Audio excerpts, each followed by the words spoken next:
नमस्कार मित्रों, आज की कहानी है एक ऐसे महाप्रतापी राजा की जिसके नाम पर कौरवों और पांडवों के वंश का नाम चल रहा है। कुरु वंश के प्रथम पुरुष का नाम कुरु था।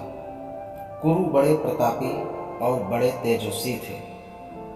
उन्हीं के नाम पर कुरु वंश की शाखाएं निकली और विकसित हुई। एक से एक प्रतापी और तेजस्वी वीर कुरु वंश में पैदा हो चुके हैं।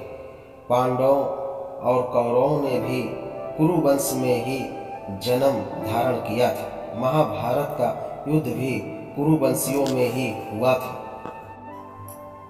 किंतु कुरु कौन थे और उनका जन्म किसके द्वारा और कैसे हुआ था, वेद व्यास जी ने इस पर महाभारत में प्रकाश डाला है।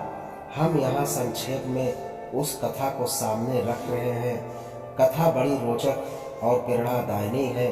अति प्राचीन काल में हस्तिनापुर में एक प्रतापी राजा राज करता था। उस राजा का नाम सवर्ण था।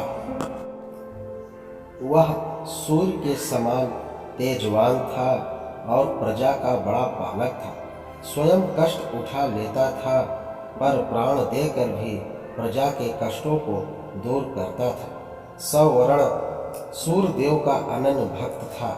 वह प्रतिदिन बड़ी ही श्रद्धा के साथ सूर्य देव की उपासना किया करता था। जब तक सूर्य देव की उपासना नहीं कर लेता था, जल का एक घूंट भी कंठ के नीचे नहीं उतारता था। एक दिन सवर्ण एक पर्वत पर आखेट के लिए गया।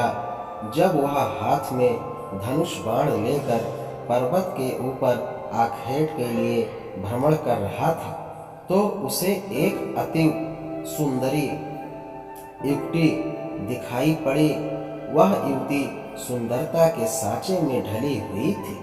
उसके प्रत्येक अंग को विधाता ने बड़ी ही रुचि के साथ संवार कर बनाया था।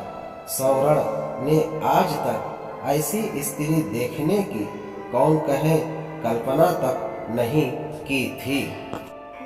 सवर्ण स्त्री पर आसक्त हो गया। सब कुछ भूलकर अपने आप को उस पर न्यौछावर कर दिया। वह उसके पास जाकर त्रिषित नेत्रों से उसकी ओर देखता हुआ बोला, तन्वंगी, तुम कौन हो?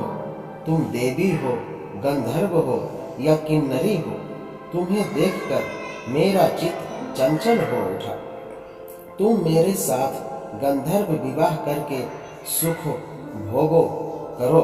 पर युवती ने सवर्ण की बातों का कुछ भी उत्तर नहीं दिया। वह कुछ क्षणों तक सवर्ण की ओर देखती रही, फिर अदृश्य हो गई। युवती के अदृश्य हो जाने पर सवर्ण अत्यधिक आकुल हो गया।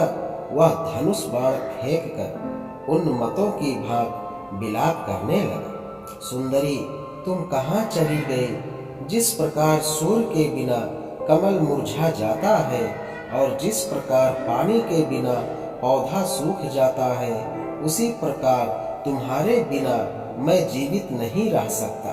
तुम्हारे सौंदर्य ने मेरे मन को चुरा लिया है। तुम प्रकट होकर मुझे बताओ कि तुम कौन हो और मैं तुम्हें किस प्रकार पा सकता हूँ। युवती पुनः प्रकट हुई।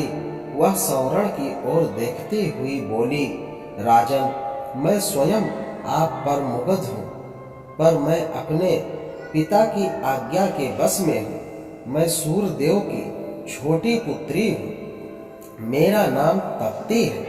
जब तक मेरे पिता आज्ञा नहीं देंगे, मैं आपके साथ विवाह नहीं कर सकती। यदि आपको मुझे पाना है तो मेरे पिता को प्रसन्न कीजिए। युवती अपने कथन को समाप्त करती हुई पुनः अदृश्य हो गई। श्रवण पुनः उन मतों की भांति विलाप करने लगा। वह आकुलित होकर पृथ्वी पर गिर पड़ा और तपती तपती की पुकार से पर्वत को ध्वनित करने लगा। सवर्ण तप्ती को पुकारते पुकारते धरती पर गिर पड़ा और बेहोश हो गया। जब उसे होश आया तो पुनः तप्ती याद आई और याद आया उसका कथन, यदि मुझे पाना चाहते हैं तो मेरे पिता सूर्यदेव को प्रसन्न कीजिए। उनकी आज्ञा के बिना मैं आपसे विवाह नहीं कर सकती। सौरण की रंगों में विद्युत की तरंग सी दौड़ उठी। वह मन ही मन सोचता रहा, वह तप्ती को पाने के लिए सूर्यदेव की आराधना करेगा, उन्हें प्रसन्न करने में सब कुछ भूल जाएगा। सौरण सूर्यदेव की आराधना करने लगा।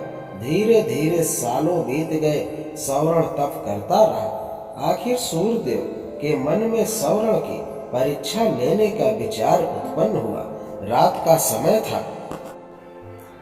चारों ओर सन्नाटा छाया हुआ था। सौरण आंखें बंद किए हुए ध्यान मगन बैठा था। सहसा उसके कानों में किसी की आवाज पड़ी, सौरण, तू यहाँ तप में संलग्न है। तेरी राजधानी आग में जल रही है। सौरण फिर भी चुपचाप अपनी जगह पर बैठा रहा। उसके मन में रंच मात्र भी दुख पैदा नहीं हुआ।